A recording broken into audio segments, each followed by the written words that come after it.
छठ का क्या मतलब है कि हमारे समाज के लोगों को तो भेड़ बकरा बना दिया गया है जी। समाज जो जानता नहीं है उसी के पीछे भाग चलता है। छठ भूखने से क्या लाभ है अब तक ये समाज हमारा जान नहीं पाया जी। कर्जा करके गहना गिरवी रख के एक छठ में बहुत नॉर्मल कोई छठ करेगा तो 5 से 7 हजार रुपए का फल लगता है, उसमें व्यवस्था लगती है।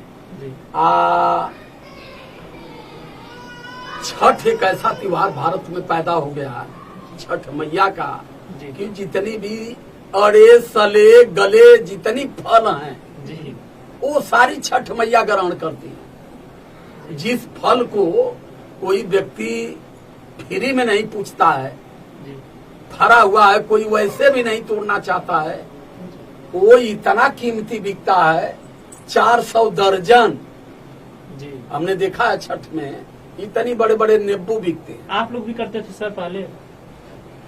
पहले किए ना करे ये बाबू, पहले सब कर, हम कहाँ करते थे। मान लीजिए हमारे परिवार में होती थी छठ 2008 में हमारी माता जी थी तो उन्होंने कहा कि हम ओस भर हम कनी तो का कह जाये कहल कि जितना फल हो कुल फल बेटा लिया पड़ी।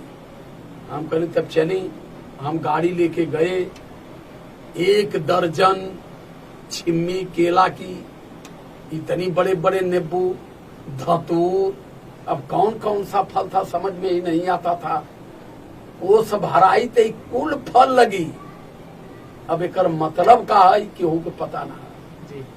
ये छठ के बहुत आगे विषय में नहीं जाऊंगा, अभी ग्रंथों में जाऊंगा तो छठ भूखने वाले आस्थावान को बड़ी ठेस लगेगी। मैं तो पहले किसी चीज पर पूरा अध्ययन करता हूँ और अध्ययन इसको करवाता हूँ जी। तब इसके बाद में उस चीज को बोलता हूँ जी। छठ मैया को बताया गया कि सूर्य को अर्घ दिया जाता है।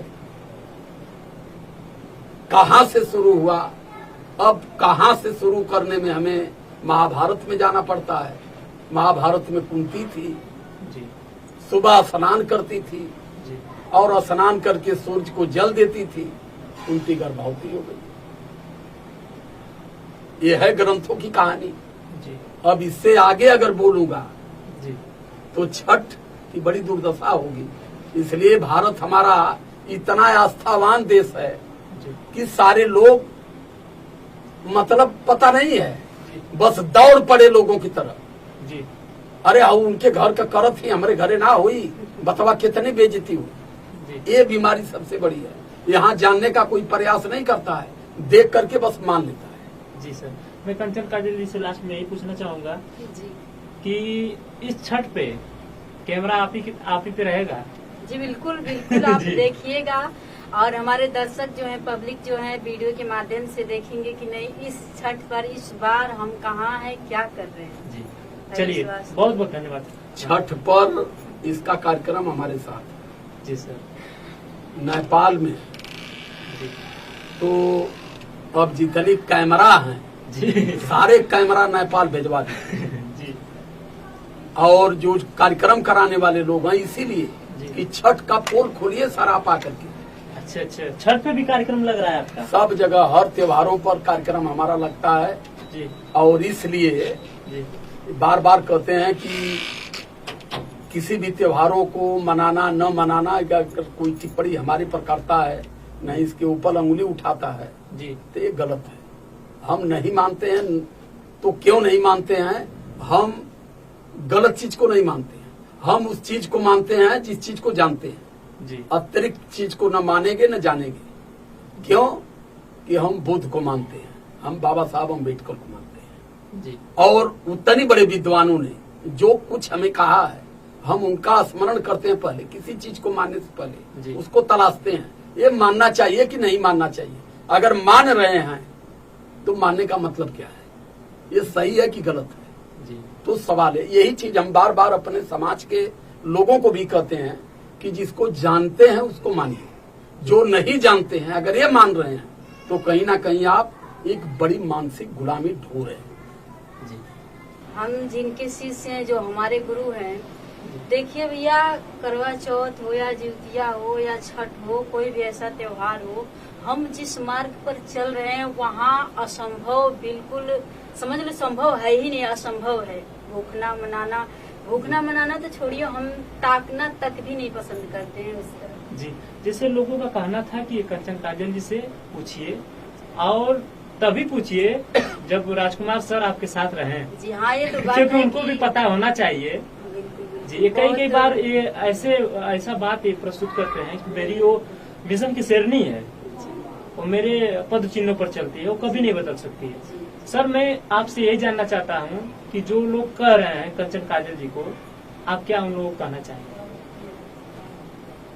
अब जो लोग कह रहे हैं जी अब वो कहाँ से रिपोर्ट पाए हैं या र्यूमर फैला रहे हैं, जी अब तो उसको वही लोग जानेंगे। रहा सवाल जुतिया का, छठ का, करवा चौथ का और जितने भी त्योहार, जी मुझे पूर्ण रूप से भरोसा है। एक तो पहली बात यह है, जिन लोगों ने ये सूचना आपको दिया है जी शायद उन लोगों को पता नहीं है। जी कोई कंचित त्योहार ही ऐसा बचता है जी जिस त्योहार को, और उस त्योहार के दिन मुझसे अलग रहती है। जी। नहीं तो हर जगह हर त्योहार पर कहीं ना कहीं हम लोग कार्यक्रम में ही रहते हैं, अच्छा, त्योहार पर कार्यक्रम करते तो हैं? मनाने का तो कोई प्रश्न नहीं है। जी और रहा सवाल जो संदेह इसके ऊपर लोग कर रहे हैं, जी वो कहीं ना कहीं उन मानसिक गुलामी ढोने वाले लोग हैं, जी इसलिए बात कर रहे हैं। वैसे मुझे भरोसा है ये कंचन काजल और बहुत सारे हमारे शिष्य ऐसे हैं जी कि जिन लोगों ने मेरे साथ संगत कर लिया, ये तो जितने भी कलाकार हैं सबसे ज्यादा जी। मेरे साथ ये रही है, समय देती है और मेरी बातों को फॉलो करती है। तो इस पर तो कोई भी व्यक्ति कुछ भी कहे, जी मैं उस पर भरोसा नहीं करता, ना मैं मानने वाला हूँ। जी क्योंकि मान जाता, जैसे अभी पीछे दशहरा गया, जी दशहरा को ये हमारे साथ पटना में थी, जी दशहरा के दूसरे दिन भी हम लोग बिहार में ही थे, एक दिन पहले हम लोग देवरिया में थे। ये जब सारे त्योहार में मेरे साथ रहती है जी तो कोई ये कहे कि ये छठ भूखी है चाहे जुतिया भूखी है, जी तो ये मेरे दिमाग में बात नहीं बैठती ना, मैं इसको मानता हूँ ये बात बेबुनियाद है। ये हम लोगों को, हमारी विचारधारा को जी और कंचन जो समाज के लिए जी अपनी विचारधारा रखती है, जी ये जिन लोगों को अच्छा नहीं लग रहा है इस तरीके का र्यूमर वो लोग पैदा कर रहे हैं। जी लेकिन ये बात एकदम बिल्कुल बेबुनियाद है जी कि ये छठ भुगती हो। किसी के लिए कोई कह दे जी तो मैं मान सकता हूँ, लेकिन कंचन पर अगर इस तरीके पूरा आपका की विश्वास टिप्पणी कोई करता है, जी ये मेरे समझ के बाहर है। जी कंचन काजल जी, क्योंकि देखिए अब ये छठ आने वाली है, जी इस छठ पर भी मेरे साथ इसका कार्यक्रम है, पिछली छठ पर भी मेरे साथ रही है दिल्ली में। तो जब सारे त्योहार में मेरे साथ रहती है जी तो मैं इस चीज को कैसे मानूं कि ये छठ भूख रही है। अच्छा, पानी पीते रहती है? अरे यार, पानी हम ये कर रहे हैं, जो कुछ मानता ही नहीं है जी तो पानी पिएगा, खाना खाएगा, सब कुछ है, जी उस पर कहीं शक की कोई बुनियाद नहीं है। चलिए सर, हमारे चैनल पर आने के लिए बहुत बहुत धन्यवाद। सादर जय भीम, नमो बुद्धाय।